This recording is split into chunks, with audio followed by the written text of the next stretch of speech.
Welcome to my channel मवरी group. Friends, MCC ने all India quota का schedule complete schedule upload कर दिया है। अगर आपने देखा होगा 2 वीक पहले मैंने एक वीडियो बना के बताया था कि 3rd वीक ऑफ जुलाई से आपकी काउंसलिंग रजिस्ट्रेशन स्टार्ट हो सकता है। एग्जैक्ट वही हुआ।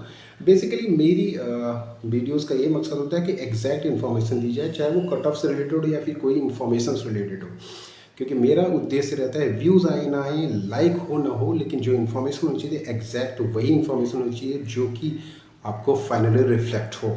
ठीक है, तो चलिए ये देख लेते हैं पूरा काउंसलिंग शेड्यूल किस तरह से है। और दूसरा ये कि स्टेट कोटा और ऑल इंडिया कोटा दोनों को आपको एक साथ रख के चलना पड़ेगा, क्योंकि दोनों काउंसलिंग में ज़्यादा गैप आपको मिलेगा नहीं। दूसरा ये कि आप में से वो बच्चे जो मुझसे कंसल्टेशन लेना चाहते हैं, पेड कंसल्टेशन, वो मुझे ईमेल कर सकते हैं। सारी डिटेल इस वीडियो के डिस्क्रिप्शन बॉक्स में आपको मिल जाएगी। आप कर सकते हैं। फ्रॉम ईयर 2020 से लेकर 2022 के बीच में लगभग 300 स्टूडेंट ऐसे थे जो डिफरेंट इंस्टीट्यूट में जा चुके हैं अभी तक। फ्रॉम MSBHU से लेकर DU कोटा से लेकर एम्स रायबरेली, एम्स गोरखपुर, काफ़ी इंस्टीट्यूट में जा चुके हैं। अगर आप चाहते हैं कंसल्टेशन लेना, ठीक है, तो आप ज्वाइन कर सकते हैं मेरी कंसल्टेशन को। चलिए देख लेते हैं क्या है काउंसलिंग शेड्यूल। और कुछ चेंजेस हुए हैं इस बार एमसीसी काउंसलिंग में, कुछ चेंजेस भी हुए हैं। क्या चेंजेस हैं? वो डॉक्यूमेंट्स अपलोड करना है, किस तरह से अपलोड करना है, किस तरह से वेरिफिकेशन होगा, उससे क्या चेंजेस हो सकते हैं, ये भी हम इस वीडियो में बात करेंगे। पूरा वीडियो लास्ट तक देखिएगा तो आपको समझ में आएगा। की काउंसलिंग जो स्टार्ट हो रही है वो 20 जुलाई से 21 जुलाई के बीच में इसका वेरिफिकेशन होगा। रजिस्ट्रेशन आपका 25 जुलाई तक चलेगा। ठीक है, चॉइस फिलिंग आपका 26 जुलाई तक चलेगी। उसके बाद 27 और 28 जुलाई को प्रोसेसिंग ऑफ सीट अलॉटमेंट और 29 जुलाई को राउंड 1 का आपका रिजल्ट आएगा। 30 जुलाई को ये जो नया कॉलम इन्होंने दिया है, uploading of document by the candidates on MCC portal. Basically ये शायद उन कैंडिडेट्स के लिए है जो DU कोटा या फिर इस तरह के सेंट्रल यूनिवर्सिटीज़ में आते हैं। उनको यहाँ पे डॉक्यूमेंट अपलोड होने होते हैं, क्योंकि इंटरनल वेरिफिकेशंस होते हैं डॉक्यूमेंट्स के। या तो ये हो सकता है या तो फिर सभी कैंडिडेट्स के लिए अपलोड करने होगा।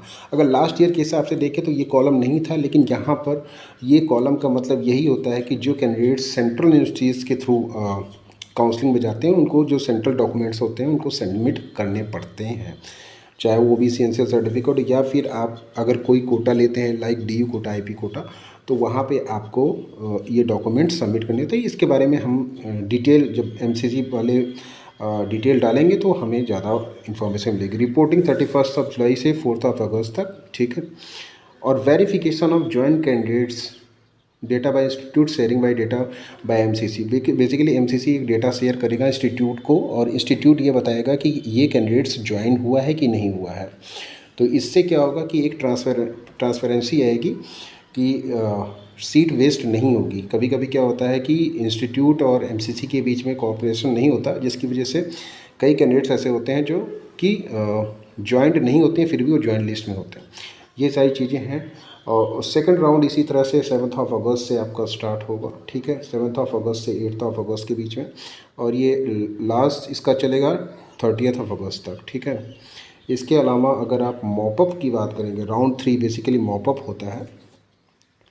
इसका रजिस्ट्रेशन आपका 31 अगस्त से स्टार्ट होगा और 19 सितंबर तक ये काउंसलिंग चलेगी मॉपअप की।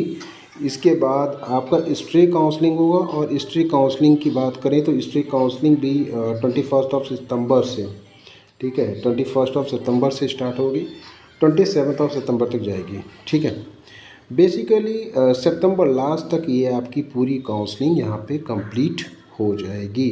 सितंबर लास्ट तक तो कंप्लीट हो जाएगी। ठीक है, ये रहा काउंसलिंग शेड्यूल। बाकी इसके साथ साथ स्टेट कोटा भी काउंसलिंग चलती रहेगी, फिर आपको दोनों को पैरेलली लेके चलना पड़ेगा।